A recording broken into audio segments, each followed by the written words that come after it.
Good afternoon, everybody. How is How are you today? Good. No, not good enough. How are you today? Yeah. All right, Luke, we ready? Luke? Ready? Yeah, great. So I want to welcome our in-person audience, our amazing in-person audience. I want to welcome everybody watching from home. Yeah, give yourselves some applause, folks.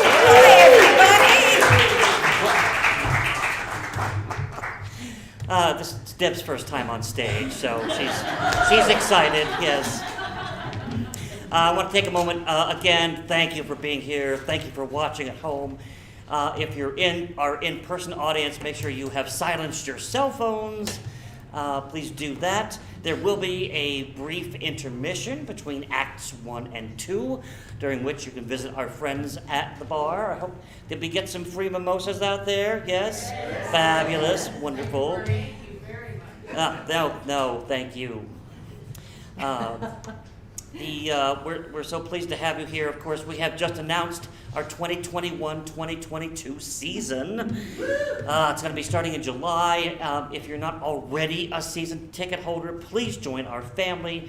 Check out the season on the website, or they can talk to you at the box office after the show.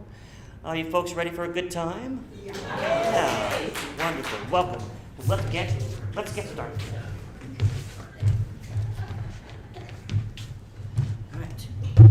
Actors, places, please.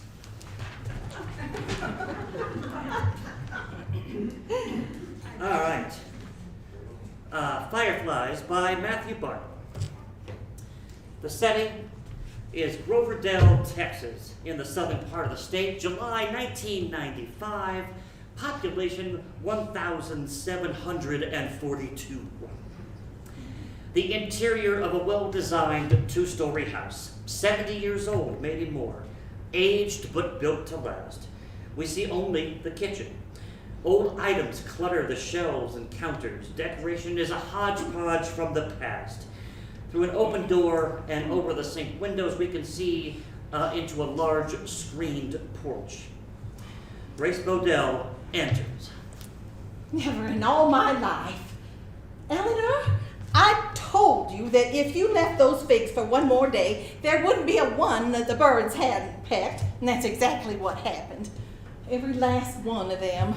You have to move quick when it heats up like this, or mockingbirds will rob you blind.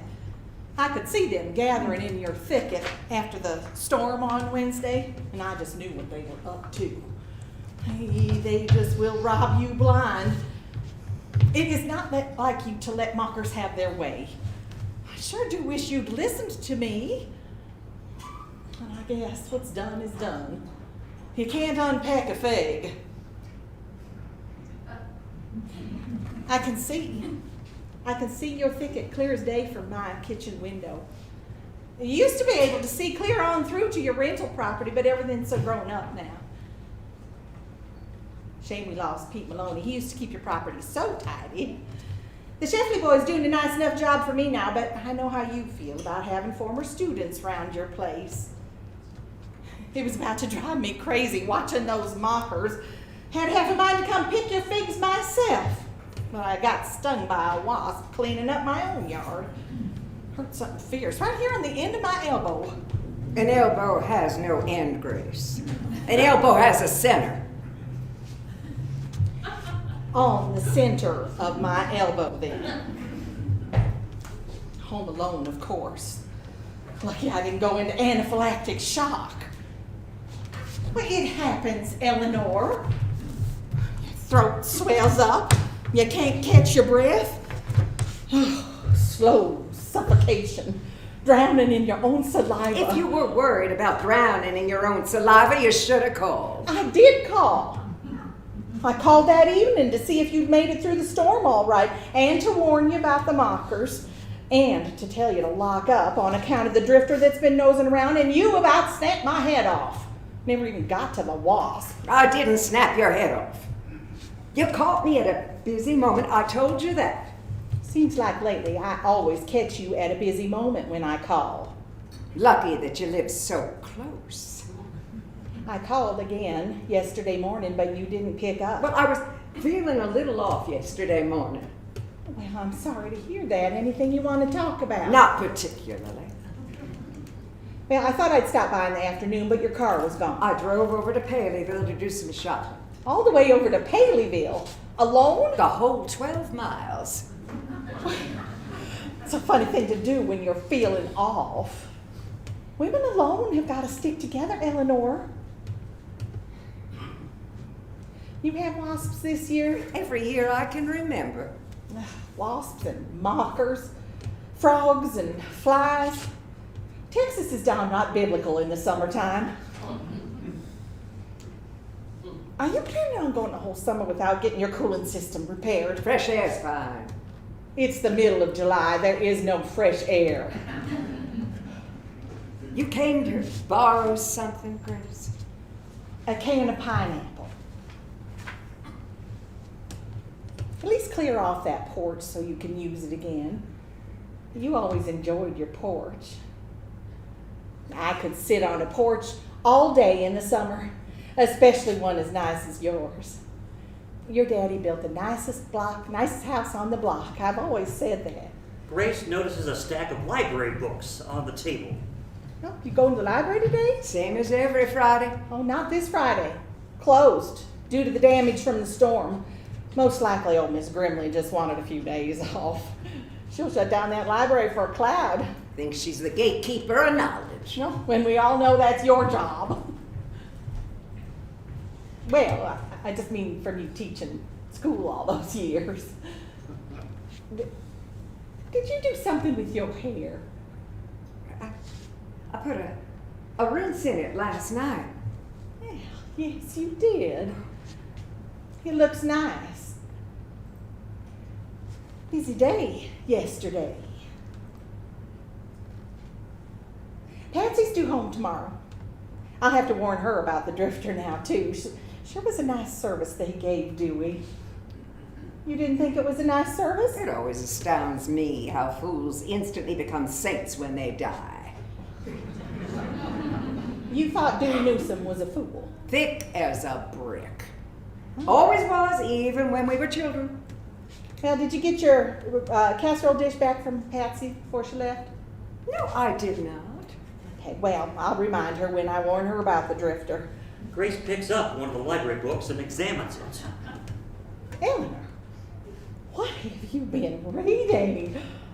The London Stalker? Miss Grimley's recommendation. Well, some poor girl is getting the sharp end of a carving knife right here in the first paragraph. I know I didn't get much further than that. For all I know, she deserved it. Miss Grimley shouldn't recommend books like this to women alone. The London Stalker? Maybe that's what we've got with this drifter. The Groverdale Stalker. Now, why would you say that? Well, I tried to tell you why when I called on Wednesday, but he's been creeping around for a week now, making inquiries about empty houses. Abel Brown, or so he calls himself.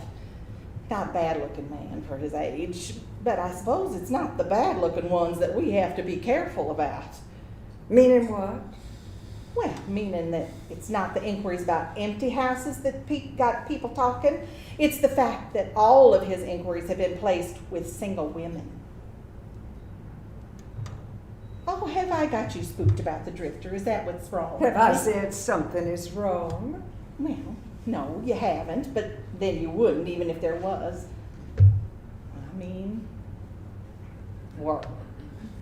When did you see the drifter? Wednesday morning, right before the storm. You remember my niece, Maggie? The big one. You sent her back a year, twice. Oh. Yeah, I'd driven down there to see if she had any fresh eggs, and when I got out of my car, the drifter was getting into his truck. Eleanor, that's the third time you've folded that towel. It is not. It is so. Oh, this heat. Oh, it's got me all stirred up. Me and the mockers. I'll call Putter McAdoo on Monday and see about getting my cooling system repaired. Eleanor opens the refrigerator's top freezer and fans herself. Eleanor, Potter McAdoo moved to Pensacola, Florida more than a year ago to live with his daughter. You know that. Pensacola, Florida. Pensacola, Florida. Now, what is Potter McAdoo going to do in Pensacola, Florida? Well, the man was 90 if he was a day. My best guess is he went there to die. Why would anyone in their right mind want to die in Pensacola, Florida? Eleanor, I'm concerned. You're knocking around this hot old house day and night alone, and the way you let things... The charity sale is next weekend. I can help you box things if you'd like, give you a hand, help you get organized again. Every year since you retired, you seem to do less and less. I thought that was the idea.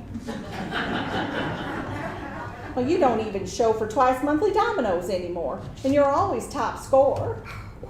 Just an excuse to talk about everybody's private business. Well, would you rather they talk about your business with you not there? I would rather that they didn't talk about my business at all. I'd like to think I earned some respect in this town. Earn some respect? You taught everyone in town under 50. If you're not the most respected woman in Groverdale, I don't know who is. If you are here on some sort of mission, Grace, there is nothing to report. I put a rinse in my hair. My figs got pecked. I don't see why I am a focus of concern. I understand. A woman your age has got to keep a balance. A woman my age? A woman our age, then. It's dangerous to start letting things just... You're not a woman at a loss for words, Grace. Meaning that if you're driving at something, get there. Eleanor Bannister, I think that's the meanest thing you've ever said to me. I'd like to think that after all these years, you'd be able to recognize nosiness from concern. Concern for what? Well, I don't know. Look at you, Eleanor. You don't get fired up like this, ever. If you have come here with something to say, Grace, then just say it. I didn't come here with something to say. I came here out of concern. You've established that. And not without reason. The fact of the matter is,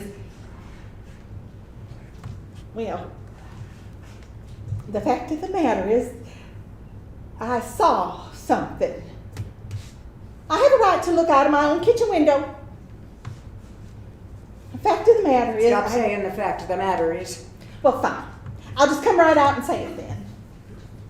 Mockingbirds weren't the only thing that I saw in your thicket yesterday. I saw you, Eleanor.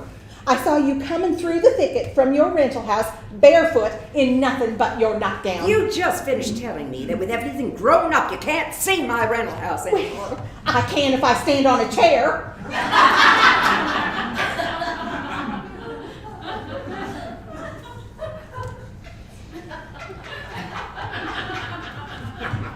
I've known you a long time, Eleanor. I know you're not the Sharon sort, but I'm your friend. And if something is happening, you can tell me. It was because of that niece of yours. Maggie? Maggie? Most likely as some sort of pea-brained prank. Maggie sent that drifter to me. Because of your empty rental house? Yes. And because you're a woman alone? The fact of the matter is, Grace, I did listen to you about the mockers. Oh, you did? I did, and so yesterday morning I went straight out to get started on the figs. In my nightgown, barefoot at daybreak, at the back of my own property, when guess who comes rolling up my driveway in his truck? Abel Brown, the Groverdale stalker. Oh, heavenly days, Eleanor, what were you thinking? Well, I was thinking that if I stood just right, I might pass as a woman with enough sense to have put on underwear. He jumped out of his truck, bold as can be, said he'd usually never call on a lady so early, but since he'd seen me out, did I know that I had a hole in my roof? And I said, I think I'd know if I had a hole in my roof. And then he said that he meant my rental house, that a branch had fallen during the storm and punched a hole the size of a skateboard. A skateboard? His words, I can't explain them. And then? And then he told me to get in his truck and he'd drive me over and show me. And I got in the truck. Oh, Eleanor Bannister, with a drifter and no underwear. He threw me off driving up so bold and surprising me like that, and he made me mad. I wanted to show him that I knew my own property better than some know-it-all stranger, and that there was no hole in my rental house roof. Was there? The size of a skateboard. Don't tell me you hired the drifter. $65 plus nails. I didn't want you to risk seeing him drive me back here in my nightgown, so I came through the thicket, pricked up my feet real good. Oh, this is so unlike you. You're the one woman I would have counted on to not only chase the drifter off your property, but straight out of Groverdale. Does this have something to do with Dewey? The passing? Dewey? Well, you were friends for a time. You've told me that. 50 years ago. This had to do with getting my roof repaired. And is it? Well, I don't know yet. He's there now repairing it. I told him to come by at supper time to get paid. Do not make him supper. Do I look like I am making him supper? I haven't had anything but breakfast cereal for supper for at least 5 years. Oh, I miss my parents, Grace. I miss my father being here, looking after things. Oh, you looked after him and your mother. And they've been gone a long time. You've always taken care of everything and yourself. We all admire you, that about you. It's natural to miss people. My boys have moved away. And I miss my Roger every day. We all have to travel down the road we're given. I'm sorry you were stung by a wasp. Forget the wasp. You are under attack. Mark my words, Abel Brown won't be satisfied with just your roof. Took some looking, but he found his mark. That's what con men call the victim a mark. I know what a mark is, Grace. I'm no one's mark. There was a hole in my roof, and Mr. Brown said he could repair it. No further services are required. The sound of a lawnmower passes outside. Grace goes to the window and looks out. Well, that's good to hear, Eleanor, because the Groverdale stalker is mowing your grass. Lights fade as the scene ends. Scene 2. That evening, the last of a midsummer sunset lingers in the sky. Abel Brown stands playing Stephen Foster's Beautiful Dreamer poorly on an old violin. Eleanor listens. I told you I was no virtuoso. And you were right. Well, you should have asked me to play. I didn't ask you to play. Wasn't sure that I could. But I had to try. Old strings. It hasn't been played since my father passed, and that was 18 years ago, so yeah. Old strings. I learned how to play that tune in the 4th grade. It's amazing the things that we can remember. I can barely remember 1 week to the next anymore. I was all ready to make preserves today and forgot almost everything I needed, except the figs. How long have you been retired? Again, Mr. Brown. Not your concern. 5 years. 6? Long time to not have a routine and stimulation. Brain sensors are hibernating, but they'll fire up again when you need them, if you want them. Well, like that song. Abel snacks from a container of potato salad on the table. Roof came out well, no? Well enough.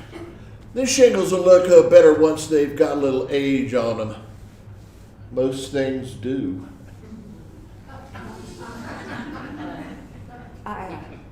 I wouldn't touch that potato salad now that it's been sitting out. Yes, ma'am. And stop calling me ma'am. I'm not 100. I didn't think you were. You know, food doesn't spoil like it used to. They put things in it now so it won't. So it won't. What, Mr. Brown? You can't end a sentence with won't. So it won't spoil.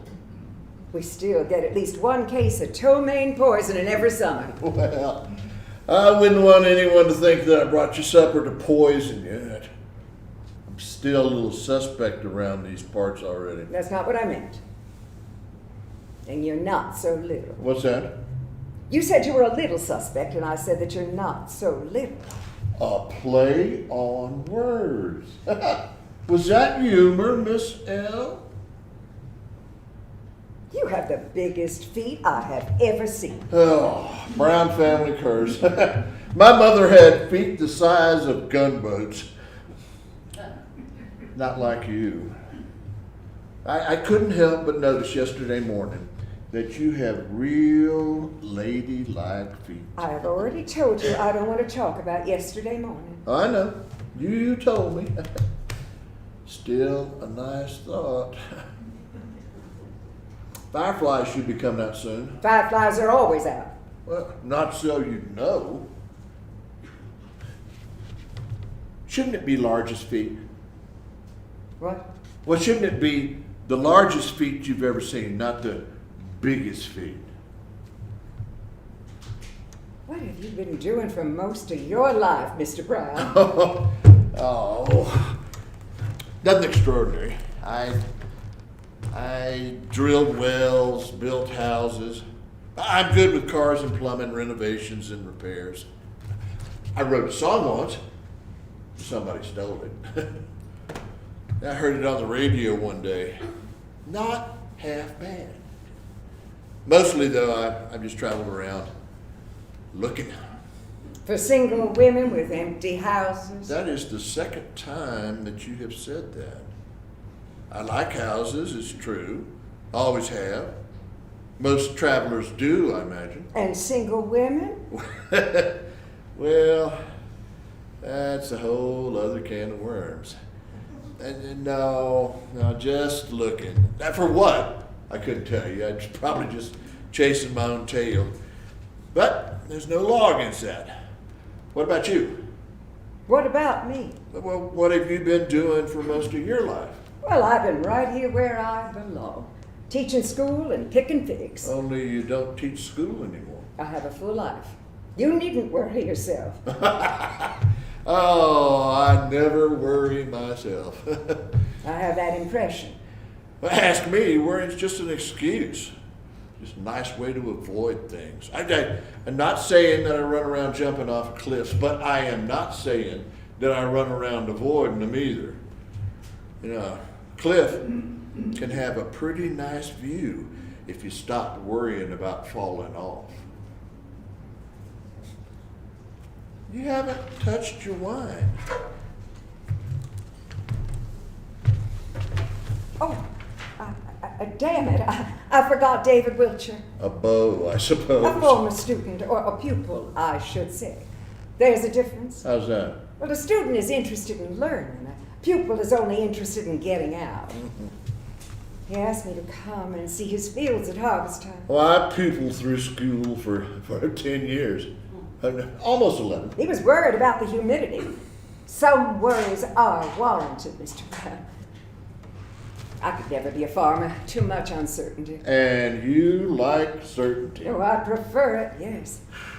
I never found much of it around for some reason. Certainty isn't something you find. It's something you build. Like a house. Yes. Or a tomb. Don't forget, there is ice cream, Miss L. I could never be a farmer because it's damned hard work. I tried it one time for half a season. Worst job I ever had. Grit in my mouth all day, belly bloated from all the water I had to drink to keep cool. Not for me. So you quit? No, didn't quit. Got fired. From lying between the furrows watching a hawk dive for field mice. And how long ago was this? Oh, I was 15 or 16. Lazy age. Still am lazy when the spirit moves. Abel, I believe we are what they call opposites. Could be. Could be, Miss L. But then you know what they say about opposites. There's one thing you can be certain of. I do not find you attractive. Never said you did. Never said any such thing. But you can't blame a man for trying. I can blame anyone for anything anytime I want. Sure is nice to hear you call me Abel. Mr. Brown, I do thank you for fixing the roof and for mowing my grass and for repairing my cooling system, but it's time for you to go. Well now. I have neighbors. Oh, you mean that little peeper across the street?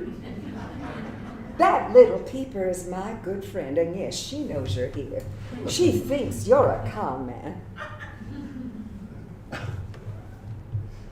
Con man. We've spent a little time together now. What do you think? I'm a Christian woman. I try very hard not to judge people. I get the feeling, Miss L, that there are many things that you try very hard not to do. Your insolence is unbelievable. Well, I'll look that word up first chance I get. Now, we said 65 plus nails, which couldn't bring it to more than 70 plus whatever you're charging for the grass, the cooler, and the wine, and the supper. If I was charging for the grass and the cooler, I would have told you so. And you don't owe me anything for supper. It was my treat. I said that already. You need to put on your listening ears, Miss L. Now, there's a few things more need to be done at your rental house that I wanted to discuss. That's exactly what my friend told me you'd say. A few of the screens are torn. Now, I know that. And the back steps are rotted out. I put my foot clean through one. And I'm not putting any more money into that house. Well, plenty of young couples who pay top dollar for a nice little honeymoon cottage like that. What makes you think that house is a honeymoon cottage? You can tell. They used to build a lot of little places like that for young folk just starting out. Last time that was a honeymoon cottage was when my parents lived there. It's been a rental house ever since. My father had this house built when I was born. Oh, where you've been teaching school and picking figs ever since.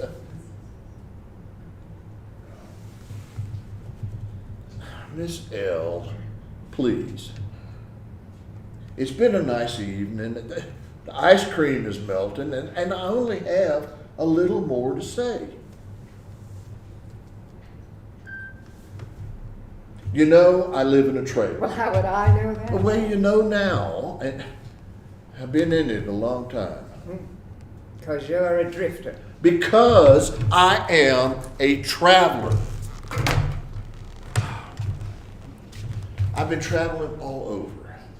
And I've enjoyed doing that. And of all places, what made you plant down in Groverdale, Texas? Well, I was on the highway and I saw the lake. You know, it's nice how that rise works so you don't get even a hint of lake till you hit the top, and then right out of nowhere, a real beauty. The lake led me to Groverdale. It's a sweet little town. Nothing special, really, but better than most. You know, a diner, a drugstore. A police station? I've been driving around here more than a week now. Looking for single women with empty houses. Looking for odd jobs.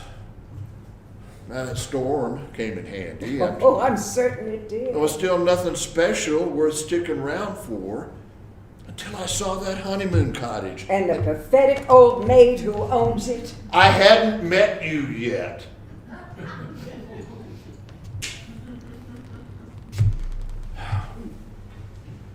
Now, you have a mean way of twisting words, Eleanor.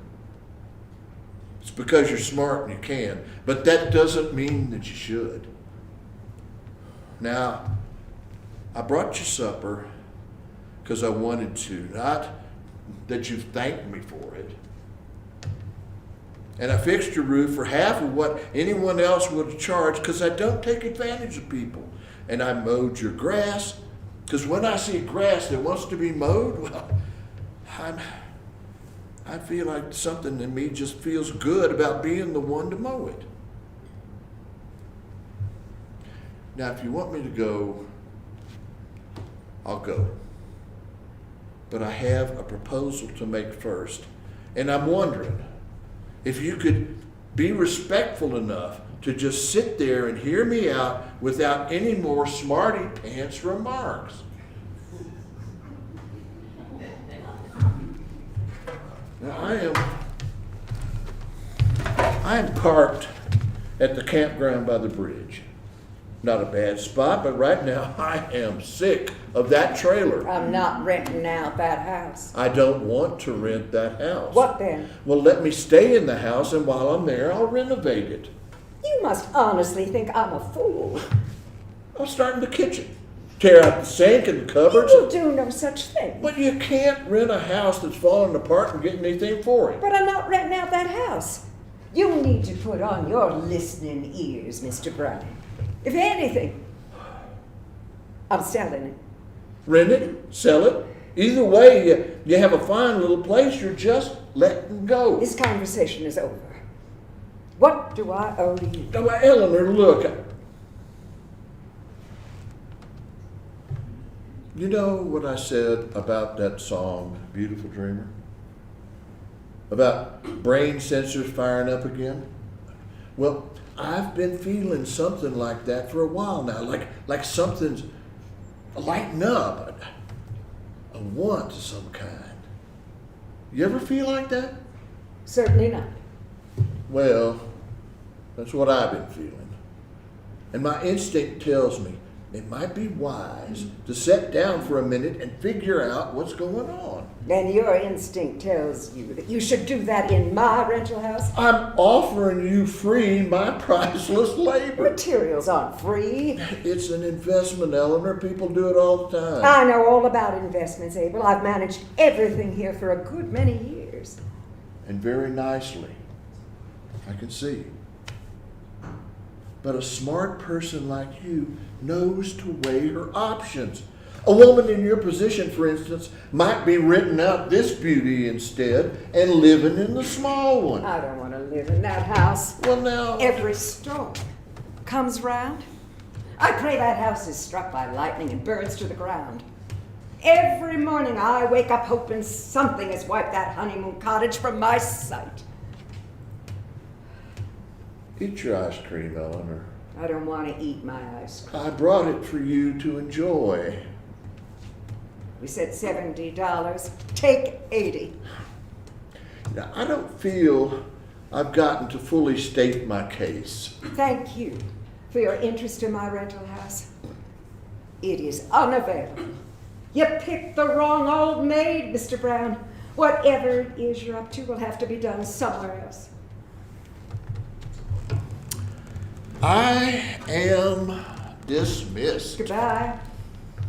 Oh, and good travels. Your house, your way, Miss L. I'm sorry I overstayed my welcome. Yeah, I am curious though. On the first day of class each year, could you tell who was the student and who was the pupil just by looking at them? If you were wondering, whatever you did to your hair since yesterday morning, looks real nice. Now, campground office has a phone. You ever want a good kiss? Give me a call. Lights fade as the scene ends. Scene 3, 2 days later, early afternoon. Grace is on the porch trying to get in, but the door to the kitchen is locked.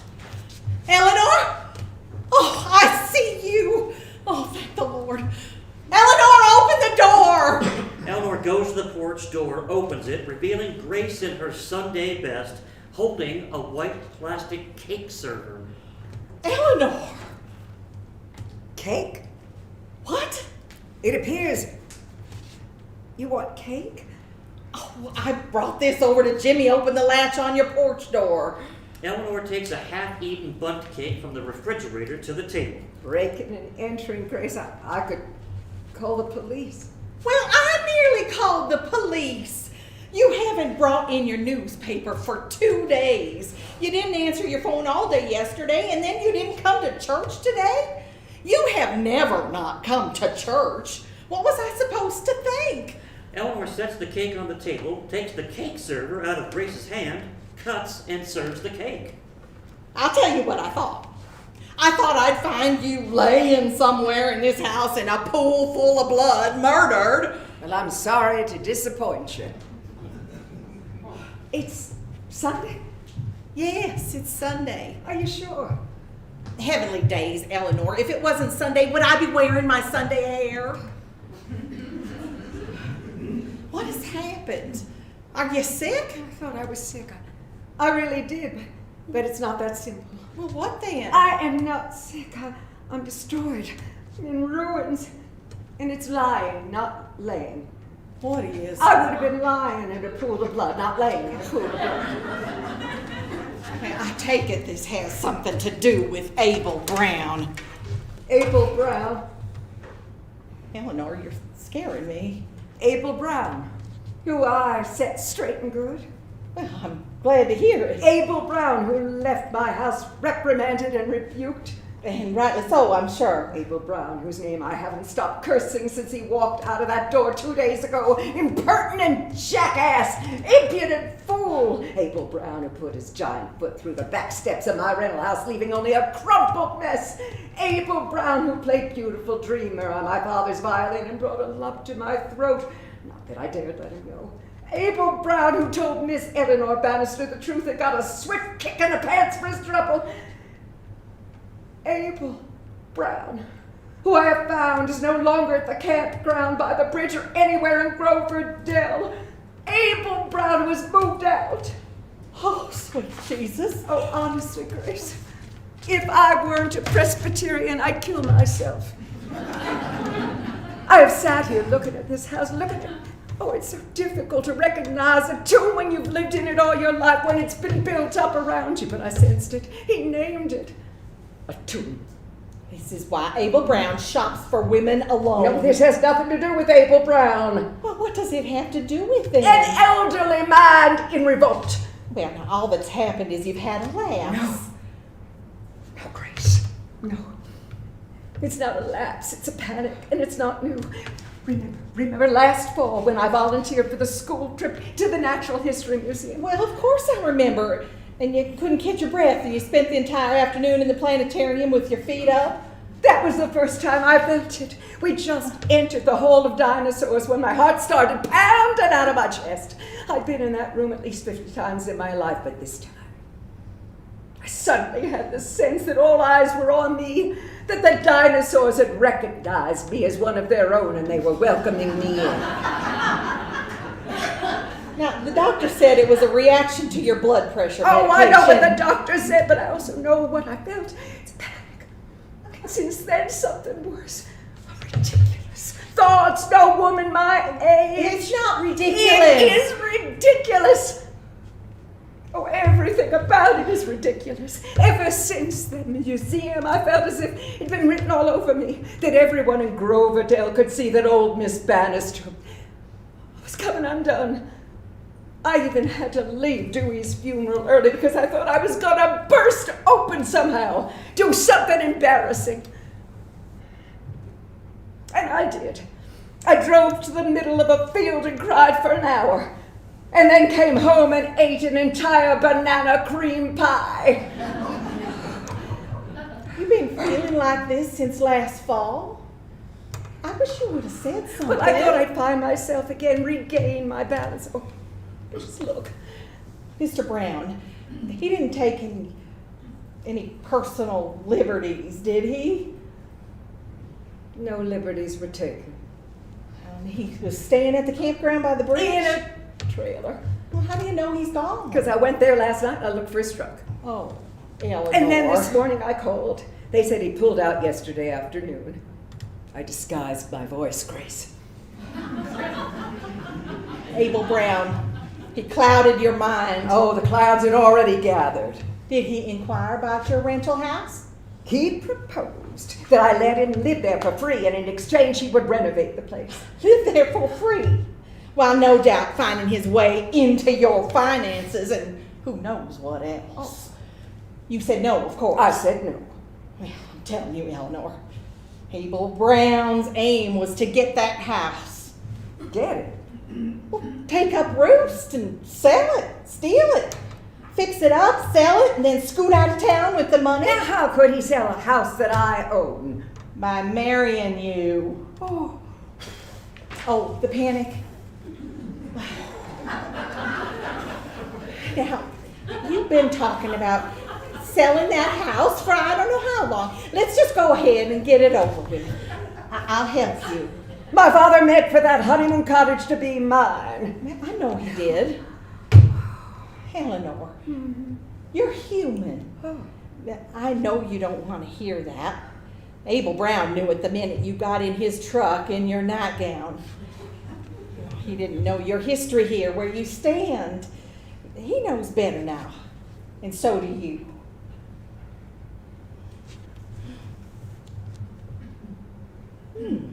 This cake is delicious. Did you bake it for him? That was been in the freezer since the last bake sale. Really? Oh, Lord have mercy. Those are my curly cues on top. I complimented my own cake. Oh, Grace Burdell.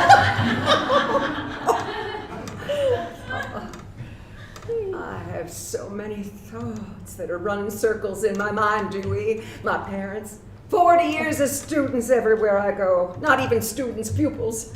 The smart ones all left. Well, thanks to you. You have to look ahead. To what? To the rest of your life. I see your cooling system's working. Abel Brown. Took him all of 10 minutes. Sit up straight. Drink your milk. I never told you this, but after Roger died, there was a butcher at the 4-Star Market who made me dizzy for a bit. He had the most beautiful lips. I used to dream of those lips coming down on mine. His name was Fritz, in premium pork. He moved on. Oh, tell me. He moved on. You'll find yourself again. I know you will. Abel Brown is gone. All you need is time. Oh, how's Patsy? Oh, well, I wouldn't know how Patsy is because Patsy hasn't come home. Dewey here, barely in his grave. You may never see your casserole dish again. I don't remember a Fritz at the 4-Star. Beautiful lips. Oh, like little pink pillows. Hello, pork chop. That's how he always greeted me. Abel called me Miss L. And played your father's violin.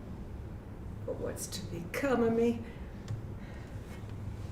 The storm will pass. All storms do. The world is still spinning.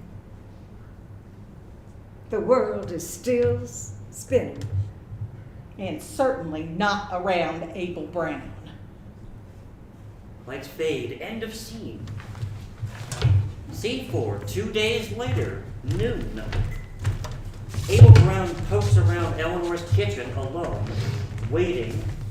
He takes a glance at a few things, snooping or just killing time, lands upon a colorful pamphlet, begins reading it. Eleanor enters from the porch. Mr. Brown? Miss Bannister, ever been paged at the 4-Star Market before? No, I have not. And certainly not by the Groverdale Police Department. Yeah, well, I have never been detained by the Groverdale Police Department before, so there we are.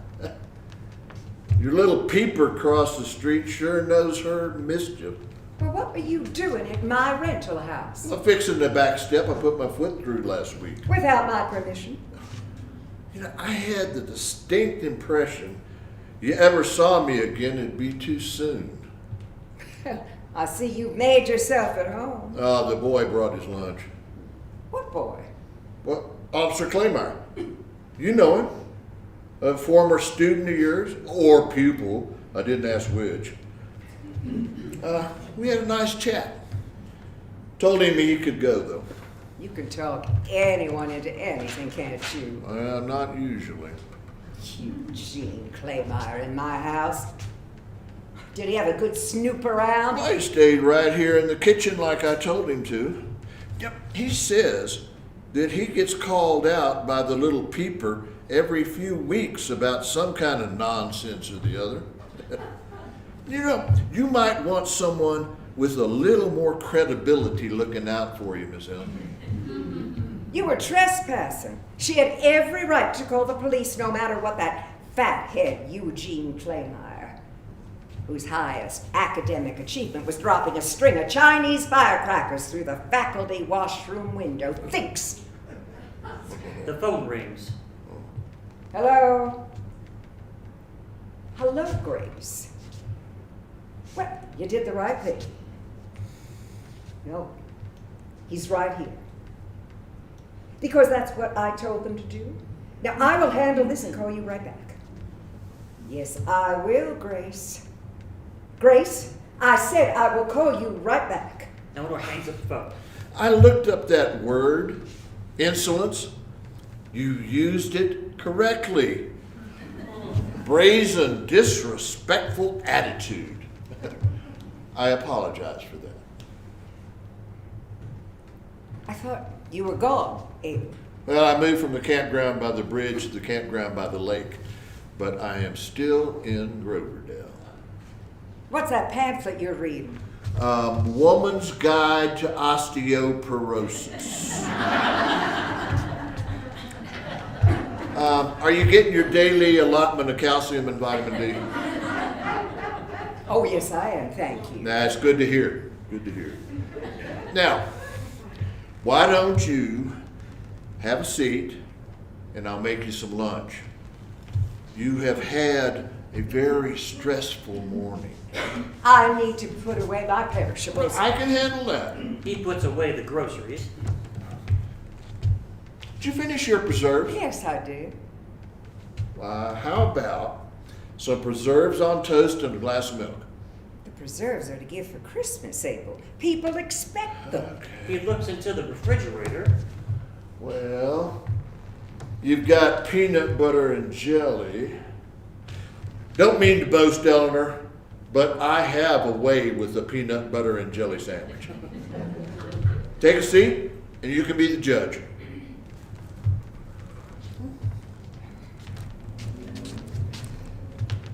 Now, what makes you call Officer Claymire a fathead? He had an abnormally large head as a child. Did you fix the step? I fixed the step. Well, thank you for doing that. Well, I was only right. I was the one who smashed it. Yeah, I had breakfast with Bill Taylor this morning at the diner. It's the second time. We kind of hit it off. He said to say hi. What's in the boxes? Old clothes for a charity sale. Well, I don't see you as someone who'd want her history hung up for viewing. Oh, it's over in Paleyville. Just a bunch of out-of-style dresses nobody's going to look at. Between my mother's and my own, I could fill 20 boxes if I wanted to. How long ago did you lose your mother? 18 years. Same as my father.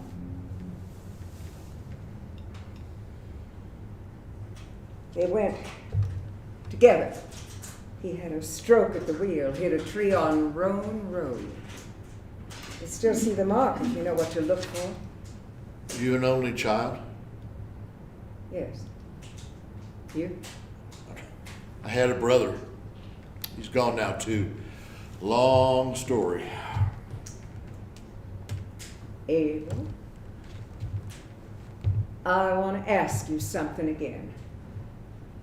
Are you a con man? There have been times, Miss L, when I didn't always recognize the right ways to get the things that I wanted. It's something I had to learn. Still am learning. Your parents were upstanding folk. Pillars of the community. Never take that for granted.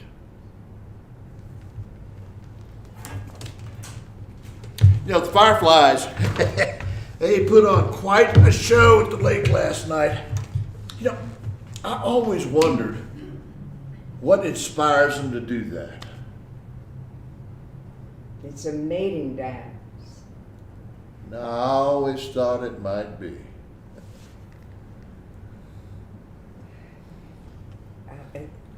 They're thickest at the cemetery. My friends and I always used to catch them by the jarful when we were kids. One of those friends died recently, Dewey Newsom. Courted me my entire senior year of high school. Nice boy. Total blockhead. Have there been many women in your life, Abel? No, I've been traveling around a long time, Eleanor. Well, what happened with Dewey? I went off to college.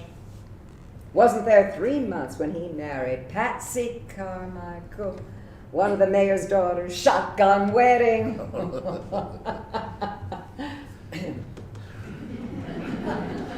Had a beautiful little girl. Excellent student. And after Dewey? Oh, there were others in college.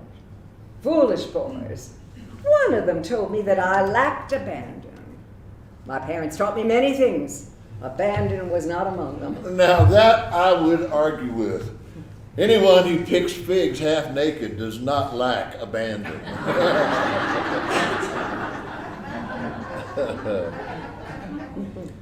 Was teaching a satisfactory vocation? Yes, it was. I've had a fortunate life. How's the sandwich? Eleanor, about that honeymoon cottage. I'll let you renovate the cottage. But you can't live in it. You can pull your trailer in the back and use the place all you want, but you cannot sleep there. Any materials you plan to purchase will need my approval, and I'm free to end this contract at any time, at my discretion. There's not a whole lot in there for me, Eleanor. But I accept. This is a business arrangement, nothing more. I want that to be clear. You know, I was of two minds about that cottage after I saw you last. Knew that I had to come back and do something. Same as I needed to mow your grass when I saw that it wanted mowing. The same as I had to pull up your driveway when I caught you outside dancing in your nightgown. But my first thought wasn't to come and fix the step I broke. My first thought was to come in the night and burn the place to the ground like you wanted. Fix the wiring so it looked like an electrical fire and then hit the road again out of Grover Dell forever. I realized maybe I was the one you've been waiting for, the one to hear your wish and wipe that honeymoon cottage from your life once and for all. Maybe the only one who could do that. Because I would. I still can if that's what you want.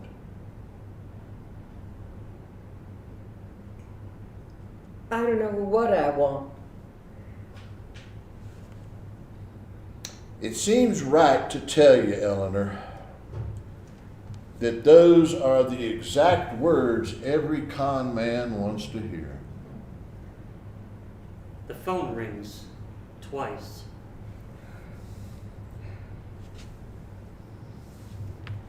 Hello. Oh, hello, Grace. Yes. No, stop. Stop. I want you to listen. Yes. Listen to me. I'd like to invite you over for supper tomorrow because there's someone I'd like you to meet. Grace? Grace. She hung up on me. The whole town will be talking about this. You're a strong woman, Eleanor. Let them talk. I haven't taken my blood pressure medication today.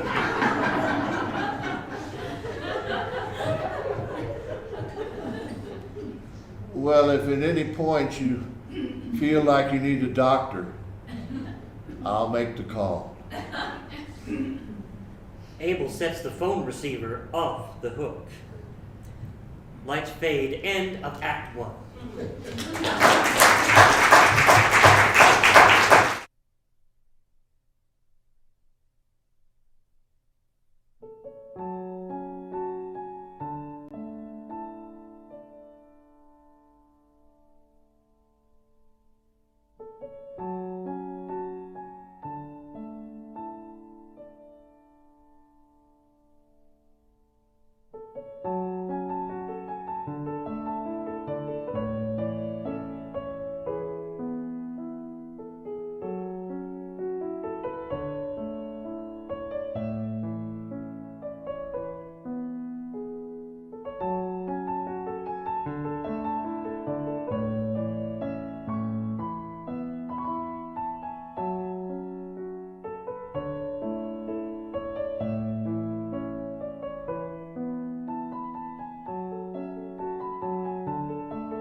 later, summer twilight.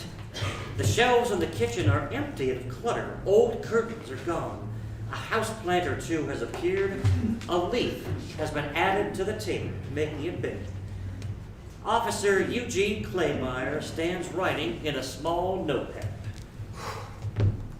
Miss Bannister, it's the middle of July. You might want to think about getting your cooling system repaired. My cooling system was repaired for about a minute and a half. Just drink your lemonade, Eugene. Now, a big house like this is hard to keep cool all by yourself without a little help. If you like, I could stop by later when I'm off shift and take a look at it for you. Seems like half my calls in the summertime come down to broken coolers. Any idea how old yours is? I'm pretty sure it was built by the Mayans.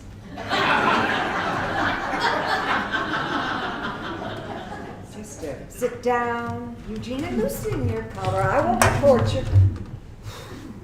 So, what's to be done? Done? Yeah, I'm afraid I'm still not entirely clear on what you're needing me for, Miss Bannister. I hired a handyman to renovate my rental house, gave him an advance for materials, and haven't seen him since. Well, 24 hours, anyhow. More than 24 hours. I hired him on Tuesday. He started on Wednesday. I gave him an advance after supper that night. Today's Friday. More than 24 hours. I remember you always were a kind of a stickler for the details, Miss Bannister. So you're reporting a missing person? I am reporting a robbery. Robbery and fraud. Now, details are important, Eugene. You know, your kitchen looks a lot nicer somehow than when I was here on Tuesday. I got rid of some old things since then. And your porch is cleared off. Mr. Brown help you with that? Before he disappeared with my money, yes. And the old things? Went to the charity sale. He didn't take any of that. I boxed it all up myself. I was in a charitable mood. Yeah, I don't know, Miss Bannister. I crossed paths with Abel Brown a few times since he came to town, and I had a nice talk with him right here at this table. Never got a sense he was up to no good. And he left the note, after all. Eleanor picks up a handwritten note from the table and reads from it. Something came up. See you later. That's not a note. That's not even a sentence.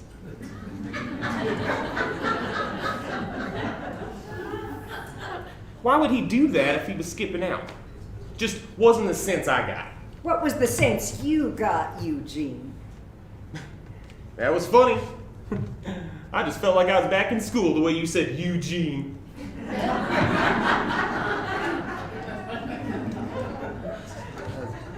The sense I got, well, I don't know, not a bad one. In fact is, everyone in town kind of took to Abel Brown. I think Mrs. Grimley has a little crush to hear her talk about him. Miss Grimley? Yeah, he fixed the gutters in the broken window at the library. Good as new. Is that right? Did Miss Grimley give him $2,000 as well? You gave Abel Brown $2,000? You seem to think you got to know Abel Brown. What exactly do you know? Well, no outstanding warrants, but one traffic citation in California last year for driving too slow. Nice trailer, clean. Worked the right way market over in Paleyville for a day, bagging groceries and stocking shelves, but quit. Liked Groverdale. Oh, I'm sure he did. Said it was close enough to family, yet far enough away. Family? Yeah, wife and daughter up in Oklahoma. A little rocky from the way it sounded. Mentioned a granddaughter, though. Said he missed her. Eleanor opens the freezer, sticks her head in, and leaves it there.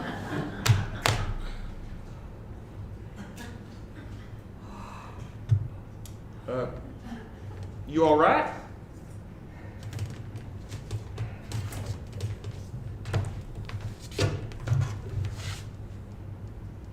I'm fine, Eugene. Thank you. About the $2,000. I gave Abel Brown a check for $1,000, the advance for starting materials he asked for, and then I gave him a second check for another $1,000. to hold for later as a test. Honest, he'd only cash the check he asked for. Dishonest, he'd cash both checks and be gone. I went to the bank this morning, both checks were cashed, and I haven't seen Mr. Brown since supper on Wednesday. Something came up. I don't know about fraud, Miss Bannister, but robbery definitely. Well, I'm sure Miss Grimley will be very disappointed. Eugene, what was your impression of me in school? Impression? You were all right. Kind of bossy, I guess. Strict? Yeah, strict. But that's, probably what we needed. I never thought of myself as strict. I tried to be constant. Many children don't have constancy in their lives. Ooh, you were constant with me, that's for sure. Hey, wait a minute. In Xanadu did Kubla Khan a stately pleasure dome decree, where Alf the sacred river ran through caverns measureless to man, down to a sunless sea. You never... But oh, that deep romantic chasm slanted down a green hill athwart a sea-darn river. A savage place, as holy and enchanted as ere beneath the waning moon was haunted by a woman wailing for her demon lover. That's all I remember. Coleridge. That must come in handy in your police work. That's never left my head for some reason. Where Alf the sacred river ran, through caverns measureless to man, down to a sunless sea. Hot dog! Did you get from school what you wanted, Eugene? I suppose so. I learned what I needed. Shoot, I knew I wanted to be a cop since I was 8 years old. You were always prodding me to think bigger, all of us. But cooped up in an office somewhere all day thinking? No thank you, ma'am. Not for me. But you were a good teacher. Not friendly exactly, but I never saw you lose your cool. Constant. What made you choose to stay here in Groverdale? I don't know. Never really thought about it. Nice, I guess, knowing where you belong.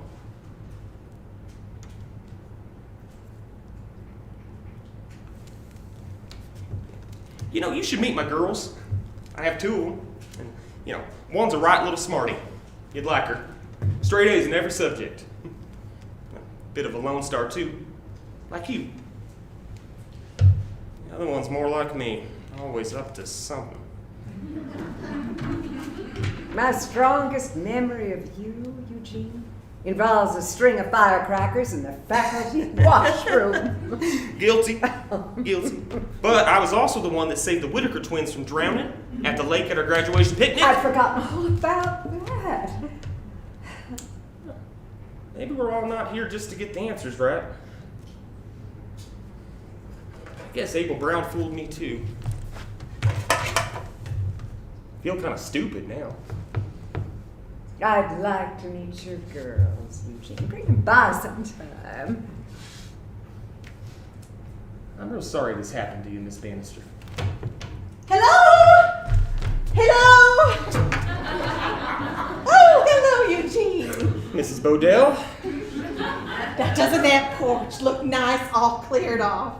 Eleanor, I am going to get you out there today with a glass of cold lemonade if it's the last thing I do. Thank you, Eugene. Oh, now you two, you don't mind me. I'll just sit here, quiet as a little mouse.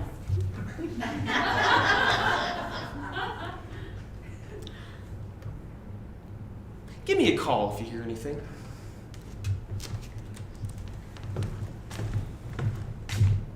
You all right?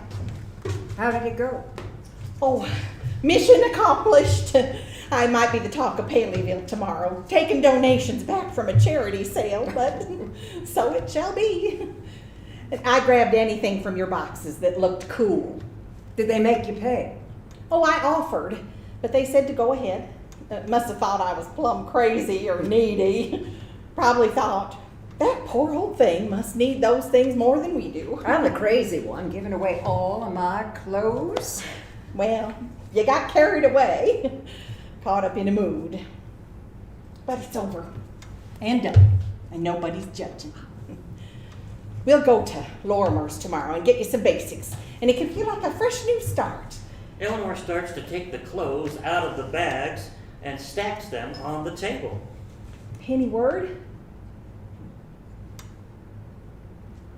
There's twice monthly Domino's tonight. I know everyone would be happy to see you. Eleanor, I just want you to know how sorry I am that all of this happened. And I'm so grateful that I could be the one to help you through. Thank you for asking me to help. This week has just about worn me out. He seemed so nice at supper Wednesday night. He barely said a word. Oh, well, he listened. I went on and on about Roger and my boys. I know sometimes I don't know when to stop. But he didn't stop me. He listened.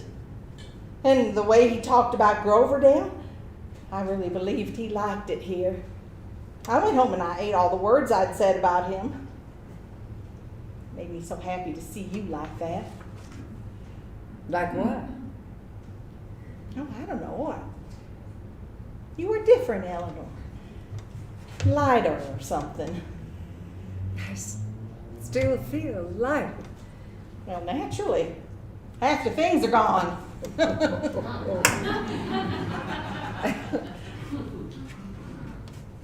Truth be told, and I am ashamed to say this,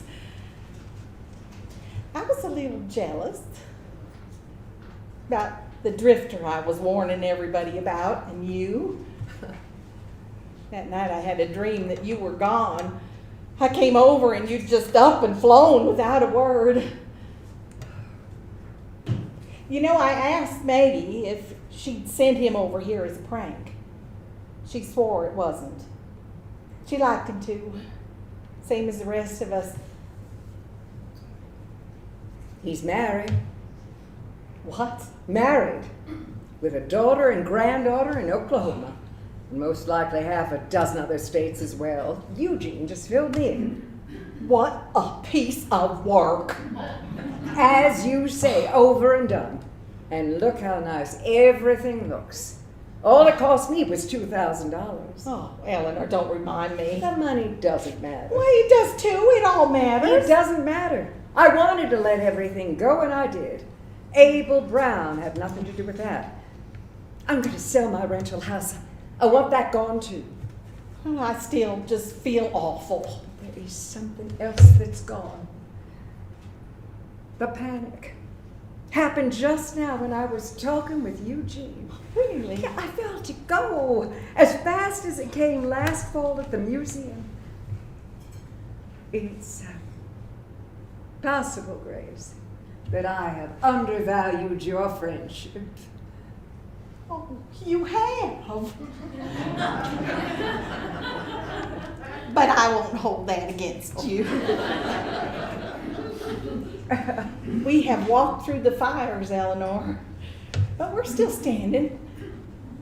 I want to go to the cemetery tomorrow and see my parents. We can see Roger, too, if you'd like. I would like that very much. We can even check on good old Dewey. Feels like we spend half our time these days letting go. Part of the bargain, I guess.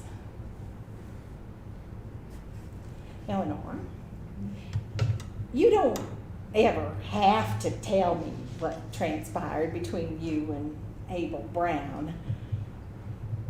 But I sure hope it was nice. Abel Brown held me, kissed me, told me things I wanted to hear. And that's about as racy as the details are going to get. Oh, it was nice. Oh, The thought of sex just gives me a stomach ache.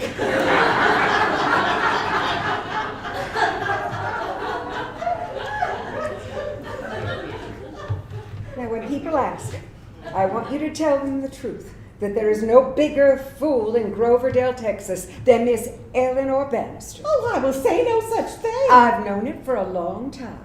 It'll be a relief to have everyone else know it as well. You're the most respected woman in town, and that's how it's going to stay. We all have doubts.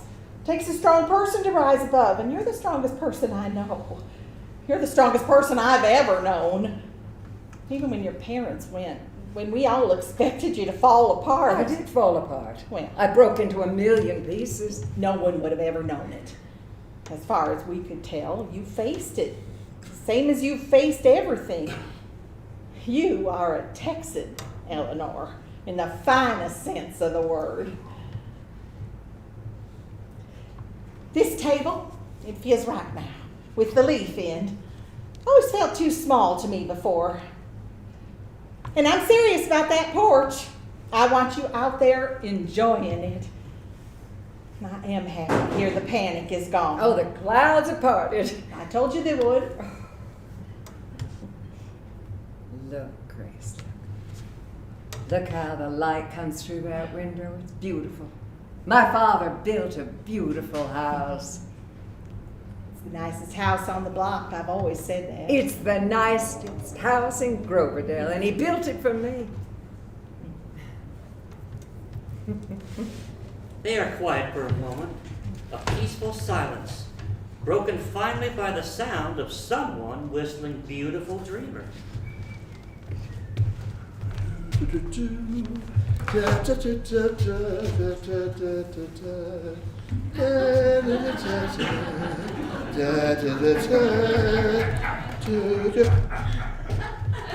How you like this porch, Miss L? Pretty as a picture. You! The police are looking for you, Mr. Brown. If you mean Officer Claymeyer, I just passed him on the road. I told him everything's fine. I picked up some fresh blackberries at a roadside stand. Last of the season, they said. Got enough for both of you. Nothing better than a blackberry pie on a hot July day.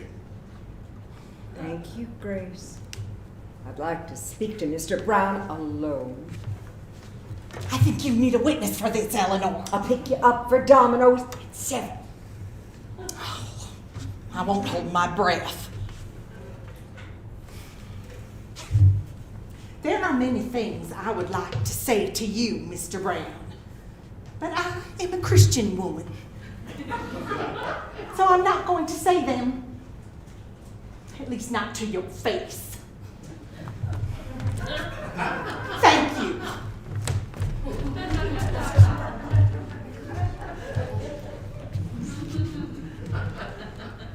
Mind if I have some of that lemonade?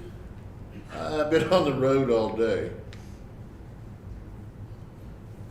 Warm in here. Nice day, but you should have your cooler on. You got my note? No one will ever accuse you of being a man of words.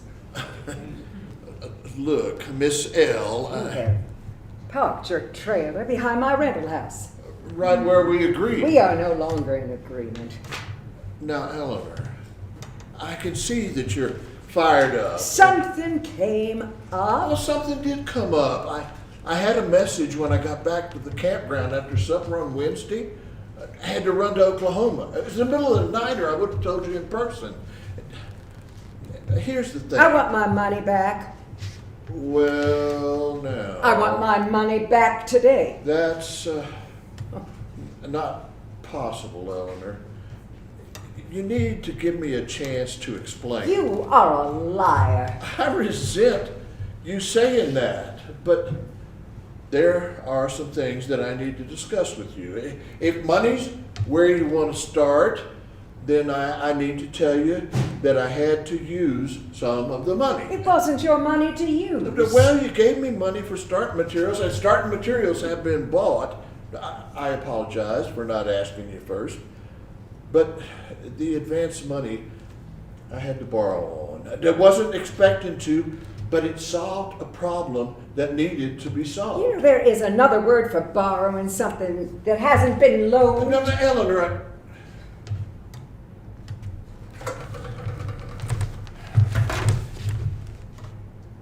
by the time the advance money is needed, I'll have it back. I'm here telling you up front what I needed to do and what I did. Now, I'm sorry to have not done better with that note. And for leaving you wondering, but I'm here now and I have everything needed to settle in and get started with one a little hitch. The bottom line is, I won't be settling in here alone. Eleanor goes to the phone and begins dialing. Who are you calling, Miss L? Officer Claymire. Don't do that. I know you're owed an explanation, and I'm giving you one. You don't need a scene, and neither do I. I don't want an explanation, Abel. I want the truth. Well, I'm giving you the truth. Oh, what I always is her have. name? Her name is Abigail, but I call her Abby. She's my granddaughter. She's 9 years old, and there's a situation, and she needs to stay with me for a bit. Are you telling me there's a 9-year-old child in your trailer? Well, not in my trailer. She's still in Oklahoma. I wanted to sort it out with you first, and I didn't want to put her in the middle. She's a handful. She's a good kid. Whether or not your granddaughter is a handful is beside the point. Granddaughters don't come out of thin air. You are a liar. I am not a liar. You're married. Who told you that? Eugene Claymire. Oh, that fathead. Eugene shouldn't have told you that. He has taken an oath to tell the truth. Eleanor, that's court. You're getting your TV shows mixed up. Do you really think being married was something not worth bringing up from the start? Well, there's plenty of things that we don't know about each other. We only met a week ago. Eleanor goes to the table and starts throwing the clothes that she has stacked up at Abel.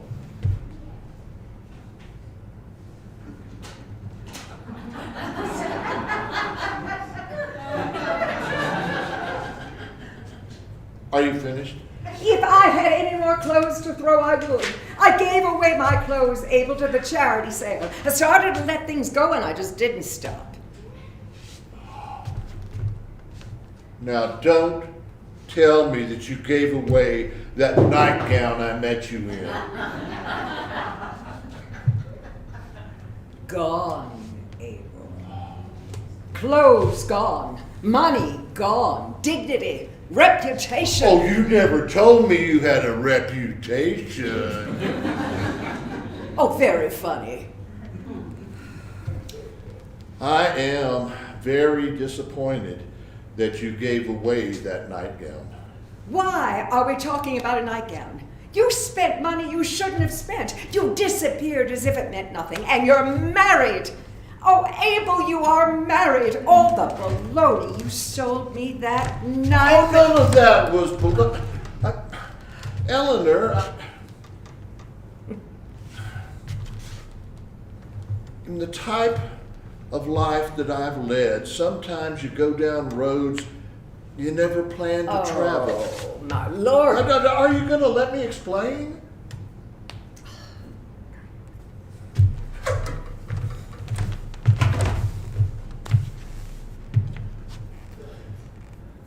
I am married, technically. It's something that I got myself into a long time ago on account of, I had a brother, Eleanor, I told you that, named Jim. He was 9 when our mother died, and I was 14, and never knew our father, so we spent a few years getting passed around together till the time come when I was old enough to join the Army. That's why I left school. Though, if I'd have had a teacher like you... Abel, don't shoot. I read the Army. The Army was good for me. But it meant leaving Jim behind. And by the time I got home again, he'd gotten himself into no small amount of trouble. When he was old enough, I pushed him to join the Army like I had. And he listened. And he died overseas 2 months later. And my body wasn't even home yet when I had a girl at my door saying she was carrying Jim's child. There was nothing I could do then but believe her, Eleanor. I married her. Gave her my name, Jim's name, and the baby, a girl, Mary Kate, who I call Kit. Not that it's saying much, but I've been the closest thing to a father she's ever known. If this story is true, Abel, you did a very honorable thing. The story is true. My honor in it didn't last. I got scared. I started traveling, and then Kit paid the price.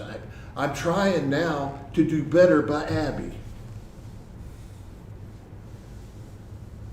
And you scared me too, Eleanor.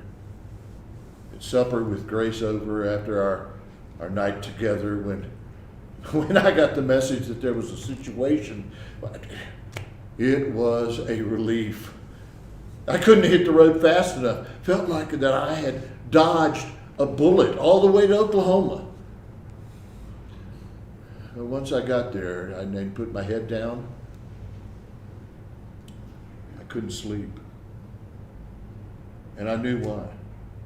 What was the situation? Oh, Kit ran off after a man, caused some trouble. Police got involved. She does things like that. Abby's staying overnight with a friend. Where's your wife? No idea. Never was any keeping track of her. Bad as Jim. Bad as me.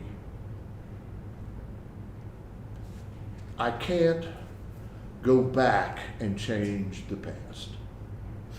Why have you stayed married under the circumstances? Well, I made things easier for everyone. I got me out of a few tight spots through the years. It's a crazy situation, I know.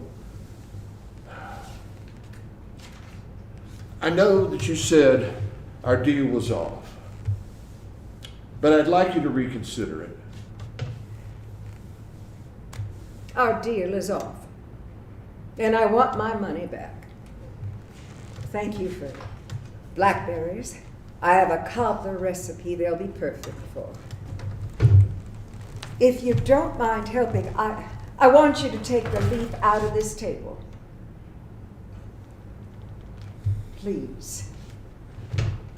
Eleanor and Abel stand at opposite sides of the table.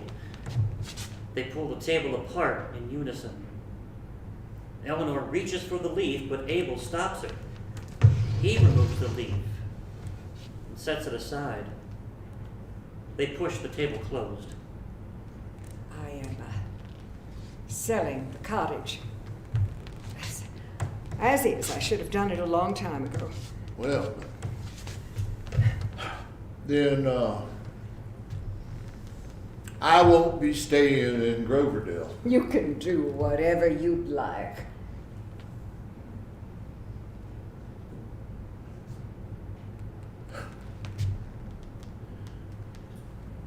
You are the most exasperating person I have ever met in my life.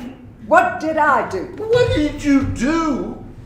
You have judged me. You've cursed me. When did I curse you? You have called me names. I've had the police on my tail more than once thanks to you. You picked apart every word that ever came out of my mouth, and I'm flying up and down the state of Texas like a madman. And you have hemmed and hawed about this damn honeymoon cottage like it was the Holy Land itself. I can do whatever I want.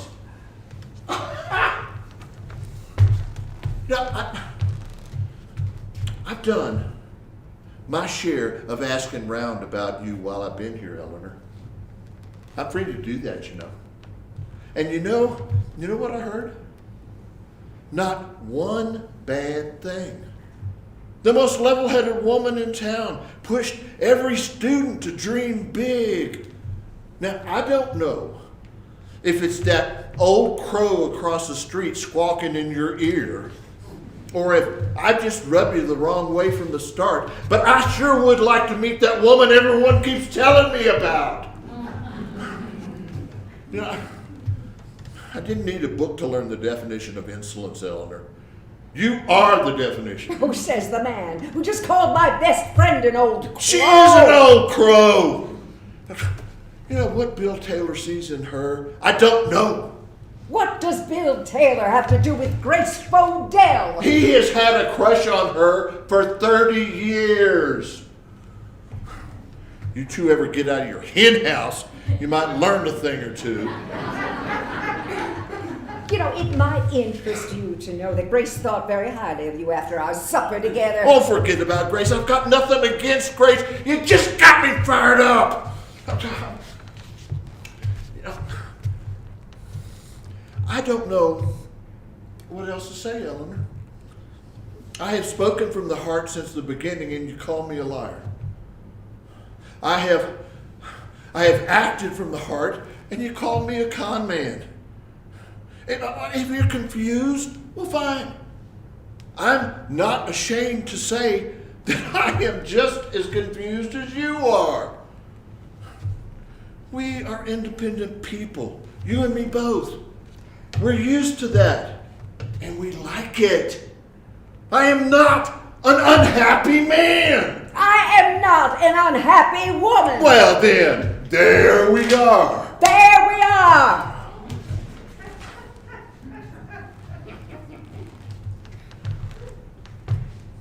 Abel, Steer clear of me, Eleanor. Steer clear of me, please.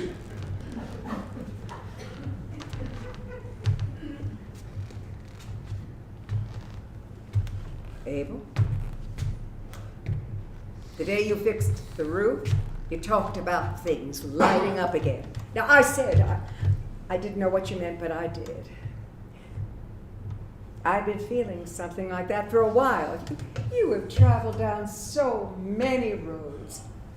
I haven't. I took the road I was given, but then the road ended and I'm still here. Time didn't stop, and I am still struggling with that. And then you blew in out of nowhere. I'm not from nowhere. I'm from Oklahoma.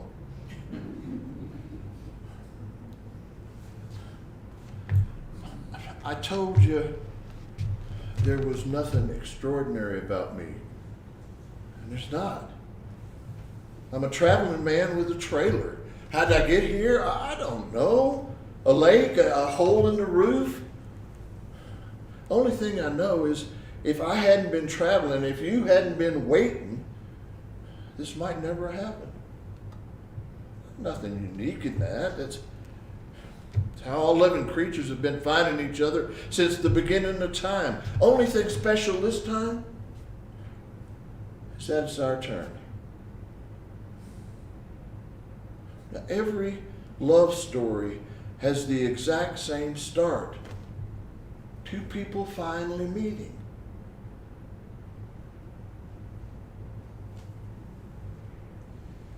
You think this is a love story, Abel? I have tried, but I can find no other explanation. Now, I understand what you mean about time not stopping. all kinds of new challenges in that. But the road you were given hasn't ended, Eleanor. Not yet. Now, we have let a lot of things complicate my desire to renovate your rental cabin.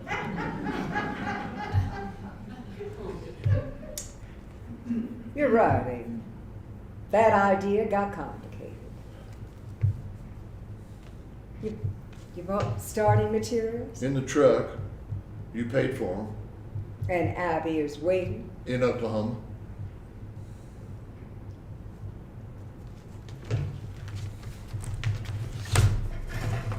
Then I think it's only right that you stay. I accept your proposal for renovating my rental house. Where I come from, a handshake is binding. Then I am bound. Miss L, I know this is a lousy timing, but I could really use a nap.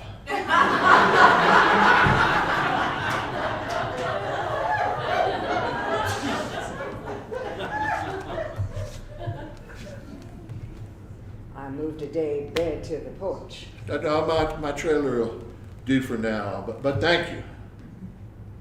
You had supper? No, I'll pick up something for the road. I need to head back to Oklahoma by nightfall. You can't drive at night. I like to Abel. drive at night, Eleanor. There's some spots in the highway where it's the darkest, when the stars go all the way down to the horizon, and it looks like you're driving right into them. It's an amazing thing to see. Now, I'll be back. I'll be back by supper tomorrow. Would it be all right if I leave my trailer, or are you still worried about what people will say? I want to hear what they say. You know, it's possible that they might just be happy for you. I look forward to having some of that blackberry cobbler. And I look forward to meeting Abby. Yeah, you could ride with me. I'd like that. Dominoes with Grace at 7. I have promised. All right. Don't tell her what I said about Bill Taylor. Right? Why not? Oh, well, that's just a little something between Bill and me, but we should give it some thought. It'd be terrible for him to keep flying around the same little place without ever knowing. Could you see about getting that nightgown back?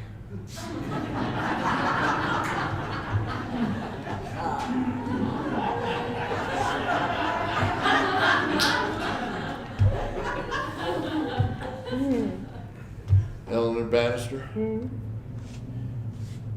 It's certainly nice to have finally met you. And it is nice to have finally met you, Abel Brown. Well then, that's a start. As the lights fade, the fireflies start to appear. End of play.